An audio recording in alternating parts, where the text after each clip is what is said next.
الحمدللہ علی رب الانام والصلاة والسلام علی بدر التمام وعلی آلہ واصحابہ والعام اما بعد فاعوذ باللہ من الشیطان الرجیم بسم اللہ الرحمن الرحیم۔ ناظرین، آج کا ہمارا درس شریعت احکام زکوٰۃ کے متعلق ایک جدید مسئلے کے بارے میں گفتگو کرنا ہے۔ مسئلہ یہ ہے کہ کمپیوٹر، LCD، LED،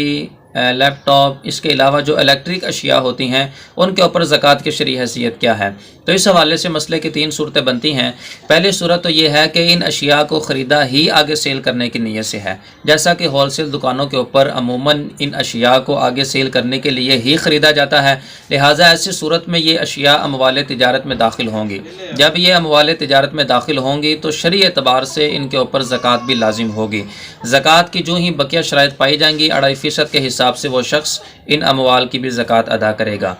اور دوسری صورت اس میں یہ ہے کہ اس شخص نے ان اشیاء کو آگے سیل کرنے کے لیے نہیں لے رکھا، بلکہ اپنی ضروریات کے پیش نظر ان چیزوں کو خرید رکھا ہے۔ یعنی ایک شخص وہ کاروبار ہی کمپیوٹر کے اوپر کرتا ہے، یا وہ کمپیوٹر لیپ ٹاپ کے اوپر پڑھتا ہے یا پڑھاتا ہے، یا جو ہے نا وہ کیمروں کی مدد سے اپنے کاروبار کو کنٹرول کر رہا ہے، تو اگر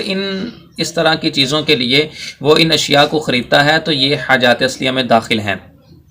یعنی ان کے اوپر زکوٰۃ لازم نہیں ہوگی۔ اور تیسری صورت یہ ہے کہ ضروریات کے پیش نظر ان چیزوں کو نہیں لیا گیا، بلکہ مطلقاً شوق کے طور پر ان چیزوں کو خریدا گیا، بچوں کو مصروف کرنے کے لیے، گھر والوں کو جو نا وہ مصروف کرنے کے لیے، معاذ اللہ فلمیں ڈرامے دیکھنے کے لیے۔ تو ایسی صورت کے اندر یہ جو چیزیں ہوں گی یہ اموال تجارت میں داخل نہیں ہوں گی اور نہ ہی انسان کی حاجات اصلیہ میں داخل ہوں گی۔ لیکن اس تیسری صورت کے اندر بھی شرعی اعتبار سے زکوٰۃ لازم نہیں ہوگی۔ زکوٰۃ اس لیے لازم نہیں ہوگی کہ یہ اموال زکوٰۃ میں سے نہیں ہے، کیونکہ اس کو آگے سیل کرنے کے لیے نہیں لیا، بلکہ مطلقاً شوق کے لیے جو ہے نا ان چیزوں کو خرید رکھا ہے۔ لیکن ان آخری دونوں صورتوں کے اندر فرق یہ ہے کہ جب یہ کمپیوٹر، لیپ ٹاپ انسان کی حاجات اور ضروریات میں داخل ہوں گی تو پھر کل کو یہ شخص اگر فقیر ہو جاتا ہے تو ان اشیاء کو باقی رکھتے ہوئے یہ شخص زکوٰۃ لے سکتا ہے۔ اور آخری صورت کے اندر جب یہ چیزیں انسان کی حاجات اور ضروریات میں داخل نہیں ہوں گی تو پھر اس طرح کا بندہ اگر کل کو فقیر ہو جاتا ہے تو اس کو شرعی اعتبار سے زکوٰۃ لینے کی اجازت نہیں ہے،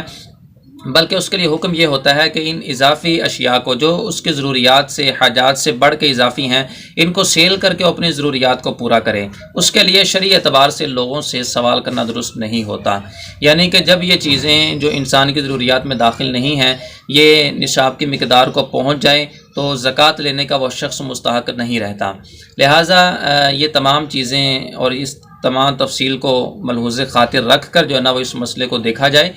کہ واقعی بعض صورتوں میں ایسا ہوتا ہے کہ اگلا شخص جو ہے نا مستحق زکوٰۃ نہیں ہوتا۔ ہمارے ہاں عموماً یتیم کہلوانے والے گھرانے اور فقراء جو مانگنے والے ہیں ان کے گھروں کے اندر جو ہے نا وہ دیکھنے کے لیے کمپیوٹر اور ٹی وی وغیرہ پڑے ہوتے ہیں، ڈشیں اور انٹینے لگے ہوتے ہیں اور لوگوں سے مانگتے پھرتے ہیں۔ لہٰذا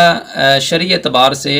انسان کی حاجات سے اضافی جب اشیاء پڑی ہوں تو اس کے لیے سوال کرنا درست نہیں ہوتا، بلکہ ان کو بیچ کر اس کو اپنی ضرورت پورا کرنے کا حکم دیا گیا ہے۔ اللہ تعالی ہم سب کو شریعت مطہرہ کے مطابق عمل کی توفیق دے، شریعت کو سمجھنے، عمل کرنے، امت تک پہنچانے کی توفیق عطا فرمائے۔ آمین بجاہ النبی الامین صلی اللہ علیہ وسلم۔